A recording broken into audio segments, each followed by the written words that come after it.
Welcome to the Business Credit and Financing Show.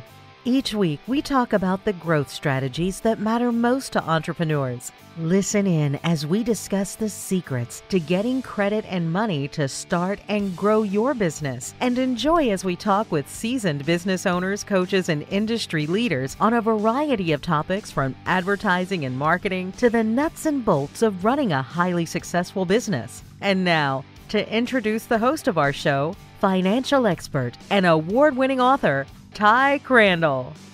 Hello, everybody, and welcome to the show today. So with us today is a really cool special guest. Thomas LaVecchia is with us today. Now, Thomas has an MBA and is a digital marketing strategist, author, influencer, and founder of X Factor Media and New Theory Magazine, which is a really cool magazine I've been diving into recently. So Tom started out his career in sales, quickly became a top performer in his industry. He was awarded with over 10 national sales awards in his 15-year career.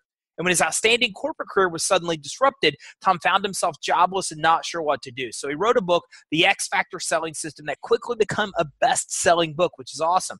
He then founded X Factor Media and has been helping others do all kinds of cool things disrupting the digital space. So Tom, thanks for coming, man. I'm glad to have you here. Love it. Thanks for having me.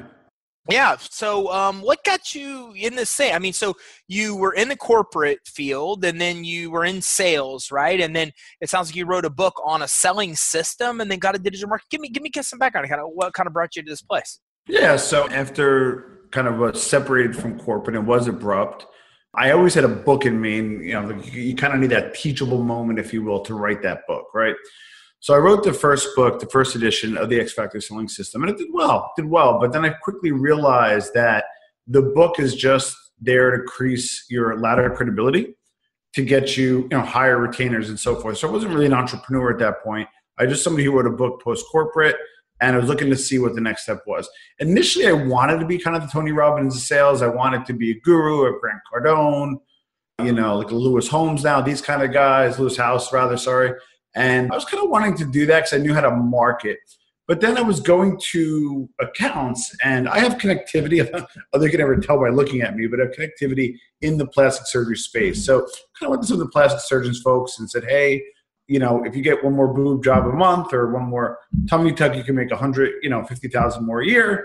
My system is, probably 2,000 a month, 7x on revenue. They should jump at it. And they were like, I don't know, and I'm kind of like, even though I could sell, I just wasn't getting enough business as I would like. But when I was leaving, they're like, hey, Tom, I really love your social media content. I really love what you're doing on social media. And I wasn't a big, heavy hitter in terms of big numbers, but I had great engagement and a good narrative, I believe. So they're like, hey, would you mind doing my social media management? So I'm like, all right. I didn't even know what to charge. Do I charge $250? Do I charge $5,000? So, we started out a social media firm, more for acquisition, not for more dough than show. And then we morphed, I hired an SEO guy, we hired a web guy. And now, 5 years later, we had some ups and downs, almost crashed the business twice. And I could talk a little bit about the financing behind that, the trials and tribulations. But, we morphed into a digital marketing firm because I saw a niche where, especially the medical space, where either they were paying a lot of money and not really getting what they needed, or paying a little money and maybe pay a little bit more and get the effort that they need. Because SEO, as you know, is still somewhat of a black box. And I don't mean to babble, and I'm media trained, but I need to share this one quick story where I was at a conference once, and it was my first SEO conference, and I'm like an uber SEO guy. That's part of what we do. I am considered somewhat of an expert in the space, but we believe in a multi-pronged approach. And this guy with the straightest face says to me, because I talk about turnover and SEO's margins not being as good as I would like, and a little different than I expected. He goes, listen, you sign an account, you have 6 months. Just make sure more accounts add on and drop off. And I just didn't like that, and I wasn't good with it ethically. So there are a lot of companies that just will take your retainer and almost by business model not do anything. So that's how we started. We got into PR, we got into rep management and so forth. So now we consider ourselves kind of a full service digital marketing firm. That's cool. That's awesome. And doing what you've done and being at this point in it, what's one of the things that surprised you the most? Well, here's the thing, and I kind of go against what Mark Cuban says, and I was at one of my companies was Fred Hassan. He's a big CEO worth hundreds of millions of dollars. Those guys say sales cures all, focus on the top line. And that's what I did. And I never had an issue onboarding accounts. I never had issues bringing money in. That was never the issue. I had lack of processes, lack of the right people, lack of execution. So I brought in a whole boatload of money, but on the New Theory side more, because I started a media venture, we'll talk about that, I kind of got really, really, really beat up to the point of almost went bankrupt. So one thing I learned is sales does not cure all, and focusing on the top line does not cure all if you don't have the right processes and the right financial restraints in place. That's interesting. So what is this X factor? Okay. So the reason why it's the X factor is it can change at any given time. I wrote in my book, I talk about there's people that are motivated by 4 Ps: people, product, process, and price. There's, the 3 Ps, those are out of Harvard. I added price, and I use them more for motivating factors. So if you're people-centric, I want to buy from you, you're a great guy, no problem. I'll buy from you. Or they have a guy, a jeweler, car dealer. Those are people that buy from people. Product-centric tend to be, brand-centric. Oh my God, Kim Kardashian ate here last week. Let's go. Process-centric, are respectfully people that work in government. 501, they close. The window shuts down. So, and then the last is price. About 15% of people, although people think it's more, are motivated by price. So if I'm looking to engage you, it's not about me, it's about you. And I need to be congruent and motivate you using your P. And the reason why it's X factor is your P can change at any given time. Perfect example. When it comes to gas, it's the same crap to me. Luke Oil, Exxon, I'll drive like 10 miles for 20 cents cheaper. To me, I'm agnostic. That's price centric. But in terms of product centric, I like Bustelo Espresso. I just love it. I'm not going anywhere. So depending on what you're buying and how you're wired at that time, or how you're wired and at that time may change, that's why it's X factor and it's variable. So how can a company kind of figure out what their X factor is? Okay. So what's critical is, and that's a great question, is they need to know what their customers or clients' X factors are. So if you're in a B2B one-on-one sale or a B2C high-end sale, like a Ferrari or something like really expensive, you need to really find out what motivates them at that given time in order to get them over to the buy side. So it's really not as much about your company. It's about what is the X factor of your given, person you're selling to. As a marketer, it's who is your broad range of audience. You have some people that are people-centric. You have some people that are product-centric and price-centric and so forth. So what you should do is you should experiment with messaging, with content, put content in different places. People that in Snapchat are probably more product-centric about the new coolest thing.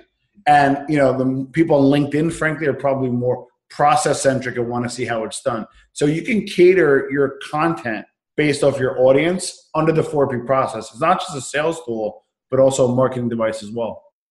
So you deal with all different kind of digital strategies and different channels.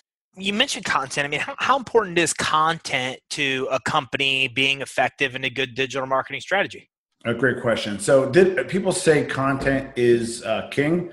It's not king. It's emperor, empress, king, queen. It's everything.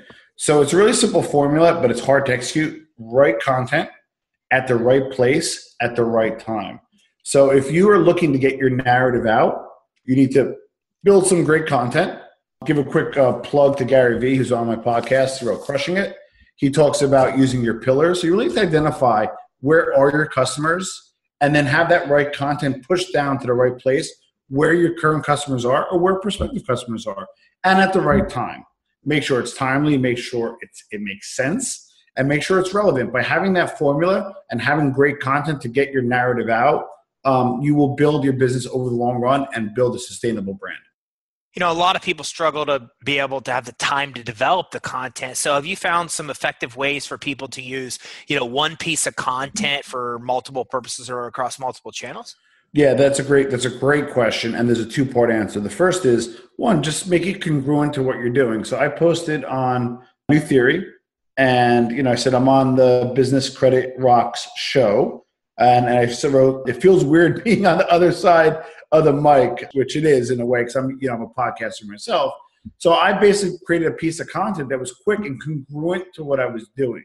So by making it congruent, have your app open, have your 5 accounts on Instagram open, have your camera ready to be weaved into what you're doing so you have congruency. Number two, and to answer your question on this, which you brought a great point as well, create a core piece of content, a great video, and then push that piece of content over those respective channels. I love video right now. We're hooked up with the Plastic Surgery Network. It's actually Plastic Surgery on Demand, and it's the first ever app that offers you plastic surgery on demand in your living room.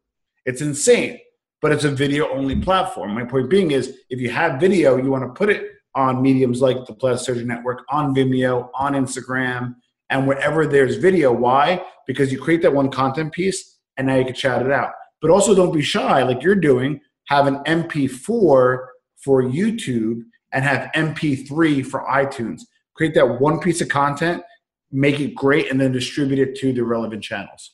Yeah, makes sense. I mean, like we're on Zoom, and Zoom even separates it into audio and video. Correct. So you have the podcast, and then you have the video element out of it. So what types of videos do you see perform best? Because there's all different kinds of videos. So in your experimenting, is it different based on brand, or what kind of videos are you seeing perform really well?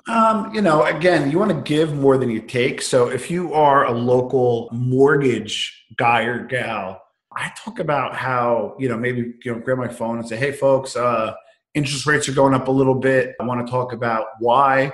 The economy is turning around. The demand is going. We're seeing, I'm making this up, a 4.7% unemployment rate and blah, blah, blah. Kind of give information to help people arrive at a conclusion. You also may give 5 tips on getting your first home mortgage, 5 tips on how to get a HELOC, 5 tips on how to buy a second home. You may be in the vacation market. My point being is create the content that people are relevant, because people may not necessarily be ready to buy from you now, but if you keep that relationship, you'll go ahead and hopefully get them at a later date. So some part of the relationship, because you all have to live, has to be transactional, but you need to make it transformational first, or have a relationship first before you make it transactional. So it sounds like you're really promoting the use of content to create the relationship. And then it's a matter of whenever they need the product or service, you're already positioned in a place to be kind of the obvious choice. Correct. You'll have share of voice, and you'll theoretically be on top of mind. So do you do a lot with production quality video, like stuff that could even be put on TV? Or do you think that stuff's recommended for people to invest a little bit of money to go that way on top of just the, fire up the iPhone and do video tips? I'm shying away. When we first, and this is back like 12, 13, 14, we would go to the offices for our clients, day of, storyboarding, the whole bit, and we would put them on YouTube. And we have a video that in the plastic surgery space with over 300,000 views, and that's a niche market. Did great, and we're not knocking it, and it was a professional video. But then we also post like the raw, Apple iPhone 8, even with augmented reality, with bunny ears or whatever it is, and that performs just as well. And, we cater at New Theory towards millennials. And, millennials, I'm not a millennial, I'm a younger Gen X, but I know and study and respect millennial culture. And they tend to shy away from ads and the more serious production. So again, knowing your audience, I actually am good old fashioned, grab your cell phone, post it, minor editing, maybe edit intro and outro. But I actually like the latter in terms of, production, which not low production, but I stay away from high production because you actually could have an inverse effect on the confidence of your prospective client. Yeah, and that's really interesting because we really have seen that kind of shift, right? I mean, it used to be you make it, you get on TV and you do commercials, and nowadays everybody wants the reality side of things, the real side, the looking in and seeing in your real world aspect of it. What about, something I saw on your site that I thought was cool is infographics. That's something that a lot of people are not doing much with. So give me some feedback on what you guys are doing with infographics. Okay, so infographics are probably the most overlooked tool there is. And the reason why it's overlooked is, because again, I wear a few different hats. I create media myself, and I also pitch media. And not journalists are somewhat lazy. There's a lot of research out there. There's a lot of stuff going on. Some people aren't necessarily coming out with anything super new per se. So you can get an infographic and post that on your blog site or on your news site. And it gives you narrative in the story. And if it's from a reputable source, the citations are there. So the journalist actually gets a great content piece that they get to use. and it's less time writing. It has more of an impact. It can go in, more in different sites. And then as an SEO guy, you get that backlink to give the site, to get the citation and build authority for your site. So I absolutely love infographics. Some people are techie, so there's kind of these moving infographics now and some other stuff like VR and stuff, but I love infographics. Yeah, you don't see a lot of them out there, and they're powerful. Right. I actually was just showing one yesterday, and I was talking about the explosive growth of podcasting from entrepreneurs. So yes. I haven't seen the motion ones yet, but that's pretty cool. I got to tell you, the motion GIFs on our website and in emails, like that's a new thing, and that seems pretty effective. Are you guys experimenting with like motion GIFs on websites, emails, etc.? Yeah, we're not doing as much with GIFs. We were initially in terms of our content production on New Theory. We had a writer who loved GIFs, loved them.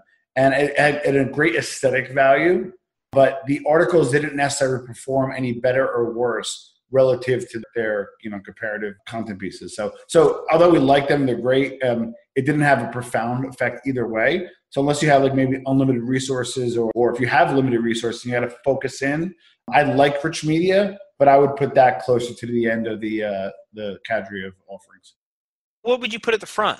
I mean, infographics is a great suggestion. Video. Right now, video. Because if you post a video now, it can go on YouTube, right? You go on Vimeo. Don't sleep on Vimeo.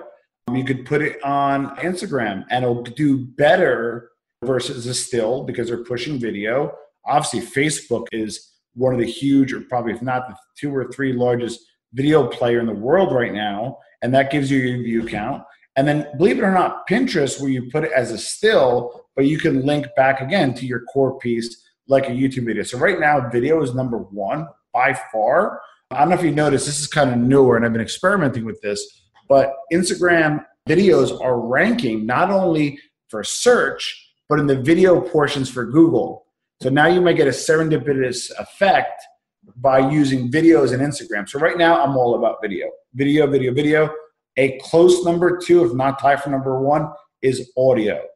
Gary Vee says audio will give you the gift of time back. So if I'm driving, I'm a big podcast guy. I love them. I listen to them. I produce them. So I go ahead and say, hey, I love podcasts because it allows me to drive. I could be spending time with my children, my significant other, whatever I'm doing. And it gives me the gift of time versus video is all consuming.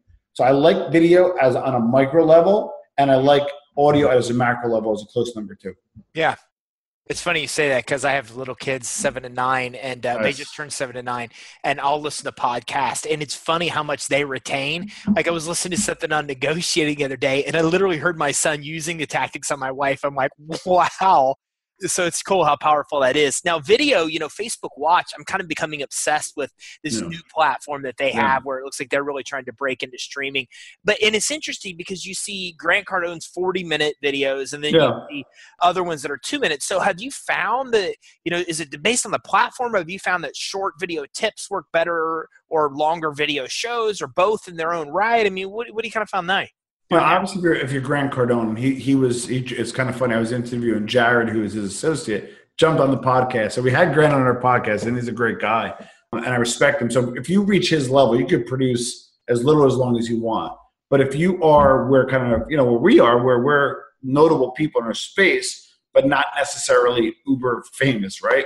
Believe it or not, I see people crap out after a minute. It's just by virtue of how we consume content now and what mediums we use. So a medium may be YouTube on a mobile device, and I may watch a full-length show, or I may, stream it from my phone to my Apple TV and watch it, but that's like kind of original content or specialized content. But in terms of marketing, I like about a minute because after that, even when you check our YouTube analytics, it falls off a cliff after a minute. One of and you mentioned a few different platforms, but what platforms are you seeing to be really effective to be able to promote, put content out into right now? Yeah, right now it's really the 3 hot areas are Instagram still, and only in terms of just promotion. YouTube is the pendulum's swinging back on YouTube, and then believe it or not, the pendulum's also swinging back on email marketing. For a while, it was really hot. And then it kind of went like dead. And then as a medium, I like it by posting video, embedding a nice YouTube, or embedding, you don't really embed an Instagram, but embedding a YouTube into an email blast and driving people to your website or driving people back to that YouTube video. That's what I really like right now. And the reason why, email is hot again is because, I have my Gmail app on my phone and it's almost like answering a text message. You get the notification, you kind of open it, you gloss over it. So that's why I believe email is coming back, and I'm actually a big proponent. Yeah, and that's interesting in both of those because, we put a lot of content. So on YouTube, we've always dominated. You go search business credit, we're 65% of the page. They've changed clearly. We're now the little guy just releases fresh content, takes priority over people that have huge followings. So it's interesting you say that because now just about anybody can get into YouTube. And as long as you're willing to put out the content regularly, which like you said, doesn't have to be long, a minute, 2 minutes, then you can really get a lot of good keyword rankings just by releasing content regularly. And it's a double-edged sword. So if you're the leader, whether small or big, you kind of are there and you did the right thing and you have the most views and you be on top for a while, which is great. But then also, you're smaller, less budget, but you decide to go deep into YouTube. It's very easy to penetrate if you know YouTube optimization. We don't promote this as much, and we probably should. We are experts in YouTube optimization. It is the number 2 search engine in the world. Right. And also we consider it kind of surrogate SEO, where it comes up through YouTube, gets them on their own media, and then hopefully gets them over and filters them in to their website. Yeah, and along the line of email, what's cool is that Gmail and Google now has this advertising in Gmail, which is awesome. I mean, to be able to advertise in people's inbox is pretty cool too. So as you said, as those grow, there's more and more and more opportunities to be able to promote in those channels, which is awesome. Exactly. So what about, you do a lot with websites. What are some of the things that are absolute essentials that people should have on their website that you find a lot of people just don't? Yeah, the first is the format. I mean, that's the other thing too. We still do websites, and if we do them, we generally, we try to be like 5K and up. It's just we'll do smaller websites for friends and family or adjunctive to a campaign. But right now, there's wonderful tools. I'll be the first to tell you, Wix and Squarespace, and I don't love them for SEO, but if you don't have a big marketing budget, it's a great starting point, right? But I am a WordPress guy through and through, regardless of platform. Because you could add, media, you can add, which is important. You should have a media section for what placements you've got, but plus also media that you created. You need a call to action. Obviously, they're coming to your site, ask them to do something. And then right now, and there's kind of debate on this, but I believe your site should be responsive, which means it morphs to the 4 screens: phone, iPad, laptop, desktop, and then 4 HD screen or full TV. So I believe it has to be responsive versus a mobile site and a regular site, because technically it could have to double your SEO efforts. So being responsive is key. I like WordPress for kind of beginning to even early enterprise level, even within enterprise level, because they set up the game. And like I said, obviously the call to action to ask people to do something they want. You talk about SEO. So what are some things along the SEO line that you see people don't do and should be doing to be able to get that ranking at Google? Well, you need a commitment, and it's a time money continuum. So I hear this all the time. Well, I don't have the money for SEO. I don't have the resources. I'm going to do it myself. And then they realize that it's 3-4 hours a day of their time, and it's taken away from sales and operating their business. So if you don't have the money, then dedicate the time. If you have the money, then find the firm that's right for you, and then give them the 6 months, but monitor what they're doing, monitor the results. And then in 5-6 months, if you don't see not a hockey stick, but an increase, then their strategy or their execution didn't work. So in terms of SEO, contribute to, the Business Credit Rocks blog if you have one. Go on to Medium, contribute, where you can to build up your byline, but also get backlinks to your site. Don't be shy about going to your local, I hate it for advertising, but your local tap into is one of those local networks, Patch. You'd be surprised. The authority on those sites, because they've been around for a long time, is fantastic. Maybe do something for your local, your religion, maybe local church or synagogue or even university. And then say, hey, would you mind mentioning me in my business? And boom, there's a backlink. So SEO is really about building authority and backlinks and trust, know, like, and trust factor. And just literally by doing the right thing with the right people and getting the credit you deserve, that's actually that's SEO. Now, you want to maybe leave it to the professionals on the technical side. But for the most part, if you don't have the money, and you have the time, do it. If you have the resources, hire a firm that's right for you. How do you know the firm that's right for you? Because, I get solicited for SEO more than anything else. I mean, everybody solicits me for that. But how do you even know?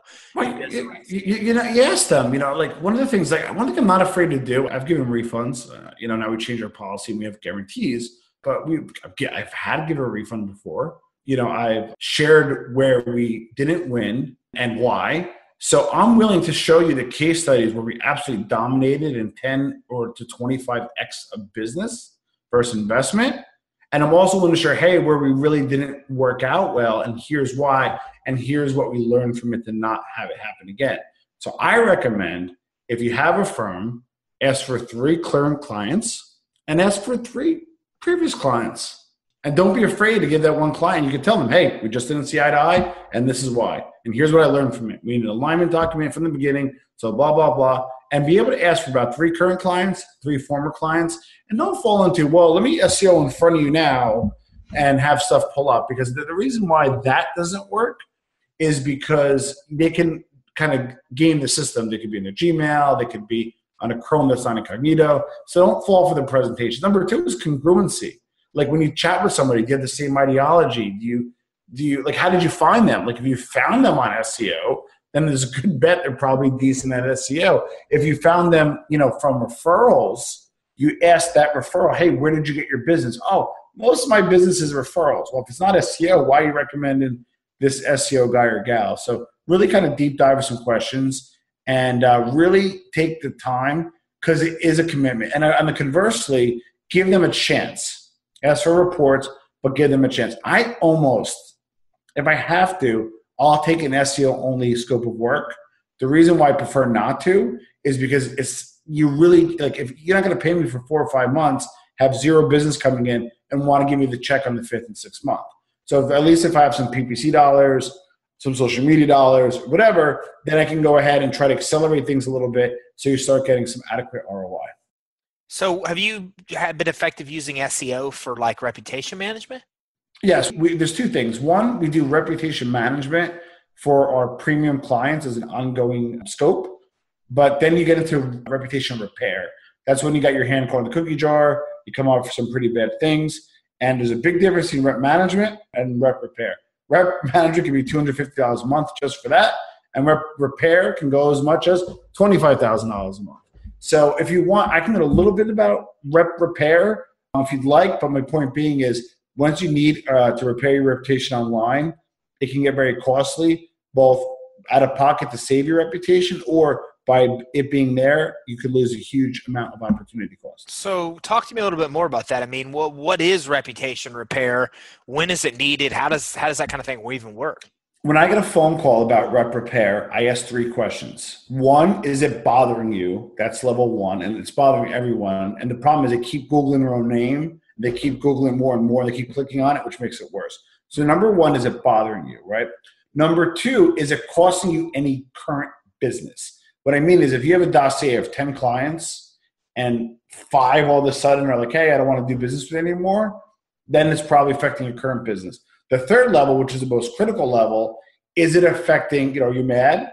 Are you upset about it? Is it affecting your current business? But is it also affecting future business? Meaning you had 3 scopes of work, the invoices are sent and they go dark, as well as possible even your social network, meaning you didn't get invited to the last 3, children's parties or whatever it is. So with that being said, it really matters of the 3, and we have pricing levels to, first can be little as about, $1,000 a month, middle about $2,500 a month, and the 3rd has to be really customized because, and the other thing is it takes 6 to 9 months just like SEO. So you want to build out some really good and positive content that will work to displace the negative things that are said about you. Now, you do a lot with retention too and techniques that help people. So what are some of the most effective things you've seen to retain the customers once you get them in the door? Customer service is the new marketing. But from smiling over the phone, we do phone training. We want people to be delighted, capture their email, get them to check in, and then as an ongoing tool, I like email. We haven't delved personally into, AI and, the bots hitting on social media on an ongoing basis. And we haven't done a lot with text marketing.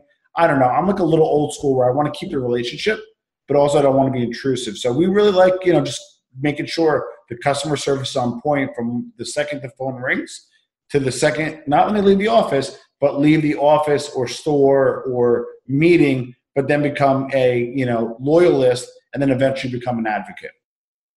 And you mentioned social channels. I mean, when it comes to what do you do are you finding works effective to get engagement on social channels? Because I see a lot of people have social channels. They're even posting regularly. Yeah. And then like Facebook's not even showing their post to anybody because nobody's engaging with it. So what are some of the easiest, low-hanging fruit things people can do to actually get people engaged with them on their own social platforms? Yeah, that's a great point. So like Facebook is interesting because Facebook has the largest number of users, but they're smart though, because I don't see a lot of organic Facebook business coming in for at least our clients. However, we do Facebook ads and those work. So I think there's a reason why Mark Zuckerberg is worth, $30 billion, whatever it's worth, right? So with that being said, if you have budget, Facebook ads do work. And then also for Facebook, because they want to compete with, YouTube, they're not stupid. Make sure you put the videos up natively. Because if you embed the video from YouTube or you upload it natively, they're obviously going to prefer the native upload and give that almost like a 10x version of views. So put some video on Facebook, do a case study, show a use case, give a successful outcome, and stick with the medium that works. And I really like Facebook for video. Facebook Watch is getting big. They're going to come out with some original content. I think they're eventually going to try to get into the kind of the Netflix space, just like Disney is. Because there's a lot of big piece of pie to cut up there. But yeah, I like video as a low-hanging fruit for Facebook. Yeah, and you bring up a valid point that I've seen across all platforms, which people really have to be careful posting any link on a social platform, because if you're posting something on LinkedIn to take them away from LinkedIn, LinkedIn's not going to like that. So it's going to be a harder post to get that engagement we found when you're trying to drive them away from the channel that they're actually on, besides ad, which of course they're making money on doing it. What about influencers? Do you guys do a lot with social influencers that help people grow people's companies and brands? Yeah, so we're in the health and beauty space, which we had two types of clients. One was a medical spa, which was more at a medium price point, and then a really high-end plastic surgeon. And for the medical spa, we actually use influencers there because they were able to get people to come because it was a lower price point. Whereas the high-end plastic surgeon, he charges if you're a celebrity, you still pay, and we don't promote it. So it all depends where you are in your, kind of life cycle of your brand and what your brand is. But we absolutely love influencers. The only thing is, and I don't want to knock any influencers in any way, but right now the pendulum has swung their way. And when you have 8, 5, 10, 80 influencers, sometimes it's like herding cats. And some of them, and I used this expression yesterday, be wary of the magician who believes their own tricks. So when you go to an influencer and they have 10,000 followers, like, well, I don't want to do an affiliate. I want, $1,000 a post.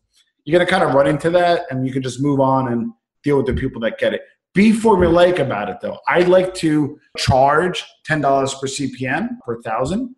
If somebody has an influencer, and obviously we have to make some margin, so we'll take a little piece of that and give the rest to the influencer. But if I'm on the buy side, and I know it's two sides of the mouth, but I wouldn't like to pay over 5 and on real, not juiced, not fake, not bots. It's interesting. So you think 5 to 10 is reasonably what somebody should pay per CPM to be able to, and tell people what people's CPM is so they know. Yeah. So it's cost per 1,000. So if somebody has 10,000 followers, there's ways you could check manually to get a feel if they're real. Like if they're 10,000 followers and they're getting 50 likes, it's probably not real. It's probably closer to 5,000. How many comments there are, there's some tools out there. So let's say you determine that they have a true $10,000 CPM, $10 per every 1,000, they would get $100 per post based off of that CPM, or $50 if I'm buying on the wholesale side, marking it up. So for the most part, that's kind of where the industry is, depending on your engagement rate, depending on the number of followers. Micro influencers, I consider to be 50,000 or less, but standard marketing says 100,000. So I actually like micro influencers a lot. I rather have 4 quarters than 100 pennies. So I really would rather have a group of micro influencers. You know what I mean? Like, I'm sorry. Yeah, you get the point. I get it. 100 pennies versus 4 quarters. I'm with you. Yeah. So it all depends, but I like micro influencers versus by, dropping, $5,000 on the person who has 1 million followers, where like 80% of them are fake anyway. So how are you going about finding influencers for your clients? We have yet to, and I had Adam Rivets. He was on my show, #paid. He started a network that you actually go in and you give him, an XCPM, you pay him retail, then he finds your influencers, you prove it, and so forth. So there's networks now that you can go to, probably more at the brand level and enterprise level. If not, just look for the hashtags that you like and look at who you follow, and say, hey, would you be interested in doing a post? Offer something too. Now, to swing the pendulum the other way, or the other side of the coin, is, these people, there's some people that respectfully, that's how they make their money. Like, they worked really hard to get to 27,000 followers. They worked really hard, and people say, well, I get a job. Well, they got to sit there and take, photos for 4 hours a day, 2-hour makeup. They got to, build a narrative. They got to sit there, follow, unfollow. At the end of the day, that's their craft. Maybe it's not digging ditches, but that's their craft. So I try to respect that too. So if if it's just a product in kind, and I try to be fair about the value of that, offer that. And if they want, value or product in kind and money, I'm very frank. I'm like, listen, like, I can justify this, and here's why. That's why I brought up formulaic, because before I kind of went with my gut and I got burned. What about press releases? What are you guys seeing effective with kind of press releases and other kinds of PR? I would do press releases sparingly. They're not an effective SEO tactic. And there's another debate of do follow, no follow, but it just hasn't really had a big SEO boom like it used to. In the past, it was a tactic. I guess, PR web pissed off Google, whatever happened, but it's just not an effective SEO tactic. I do like it rarely to share something new. And if you're going to do it, spend the money. Do the, iReach is a cheaper version of PR Newswire. Do the PR Newswire. Why? Because sometimes those articles will rank if it's done well. And it might get you a few decent backlinks that may or may not help. But I would stick with the premium ones. Have you found other kind of PR is effective or more effective than press releases? Yes. So there's ways that you can literally tease out who contributors are for sites. I think you can Google who are all Forbes contributors and reach out to them. And don't just oh, can you feature me? Come up with something new and innovative that's interest to them. That's, of interest to their beat. And then, look at their personal profiles on Twitter. Like, are they a cat person? Are they an animal person? Reach out and say, hey, here's pictures of my two cats. And by the way, I have this cool new technology that I really would love you to take a look at and consider for a piece. Because contributors, it's interesting. They don't get paid for what they do. Some do, which is, not right. But contributors do not get paid for what they do. They do it for recognition. But they're also in a powerful spot because you get the same backlinking space as staff does. So reach out to contributors in websites that you like, and that's a good starting point to get some extra media out there. And also own media. Create your own media and share that, and then maybe that might get picked up as well. One of the things you mentioned in the beginning was about an app, and you're talking now about newer technology, which isn't new. But how do you think businesses should have their own app, or do you think there's a certain level where it makes sense for certain businesses or certain industries where it does? Yeah, because here's the thing. People look at an app and what incremental or marginal revenue would I save? But what about if you're a restaurant and your phone rings 40 times during dinner service, so your maitre d' picks it up and does not greet the Smiths with a smile? So why not have an app for your restaurant that automatically, hey, I want to book, boom. I want to get food to go to pick up. I want a delivery rather than go through DoorDash, maybe do it yourself. And then have an app that streamlines your business and cuts expenses and deepens a relationship with existing customers. And then obviously if you get some new business, great, but use it as a way to really deepen as a medium to have a deeper relationship with your clients. That's awesome. One of the cool things, I don't see a bunch of things I haven't seen before or that are really unique, and you guys are doing a lot of cool different stuff. I thought that it was really cool to go to your site and see that Google 360. Yes. That was awesome. I've never seen something like that before. Well, so here's the thing. So it was hot for a minute, and I just believe that, Google is a business. So if the Barkery Lounge, that sells dog biscuits and watches your dog for you, if they had that Google 360 in there, and it's really cool, so you can almost sit in the chair from, the dog chair from your living room, then if it's attached to your Google Local, it has to give some points to coming up, right? Number two, or if people come and hang out and check it out, right? Then that builds to the UI and UX of your website, or gets more people checking out your Google Local. So I would almost do it just for the simple fact that it's going to help your Google Local. I love Google Local because if you're looking for Nike sneakers, Nike's really doesn't come up. If you look, I'm looking for Nike sneakers to buy. Your shoe stores come up, whether they're chain or not is another discussion, but Google Local really levels a playing field where you can compete with top brands. Yeah, and for those that haven't seen or don't know what we're talking about with this Google 360, you're going to have to go to Tom's website, which we'll talk about in a second, and check it out because it's really pretty cool, especially the car that it's in and the cars around it that I saw, and the example that I saw was really cool. Hey, tell me a little bit more as we get ready to wrap up about a New Theory. Okay, so newtheory.com is the go-to resource for business and lifestyle, where I expanded it to Gen X, Y, and Z. We initially went very hard and heavy after millennials, after Gen Y. We felt that where Elite Daily, after it sold out, we felt that there was an appetite for what we call the mature millennial. You don't want to hear about why your boyfriend broke up with you, this and that, but you might want to hear about, hey, I'm looking to buy my first home, or hey, I'm looking to start my own business. So we started out after the mature millennial. Then we noticed there was a bookend between Gen Z and Gen Xers like myself, where they were creeping up to be combined about 40% of the audience. So we decided to expand the content, but our focus is business and lifestyle. I know it's somewhat broad, but we have a podcast now, and that tends to be either kind of somewhat notable or very entrepreneurial based. And then we're expanding a little bit more into lifestyle. We'll do reviews for restaurants, hotels, and so forth. So it's getting there. We had some bumps and bruises, almost crashed twice. If you build it, it will come is not a great philosophy. When you have an existing agency that's profitable or existing business and you have a new venture, don't put a firewall up, because I just basically had one entity really suck a lot of the resources out of the other, and it hurt me pretty badly. So New Theory's around. NewTheory.com's there. We have the podcast. We're on iTunes, Google Play, SoundCloud, and so forth. And we're doing okay. We got over, I think, 150,000 downloads in like 7-8 months. That's awesome. Which I didn't know was a lot, but it is. So that's pretty cool, But I was, like Gary Vee on, Perez Hilton. We had a mobster, Mike Francesa, who's making like $8 million like a week, some crazy. So I'm good at getting guests. And the reason why I did it, and I'll share with you real quick, is because I sell or sold well in the past, people are always like, Tom, what the hell did you talk about with these people? And I like, you know what, let me put it out there. So I get really cool and engaging people, and I have these type of meaningful conversations. That's awesome.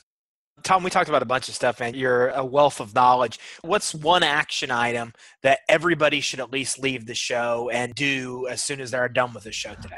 ABC, always be creating. Just keep creating content over and over and over. And if you're busy, put up a funny meme just to mix it up. But just keep creating content and keep weaving that narrative little by little by little by little by little. Because a snowflake never took credit, for a storm. Or raindrop never took credit for a flood. Anyway, I heard that expression this week, and I really loved it.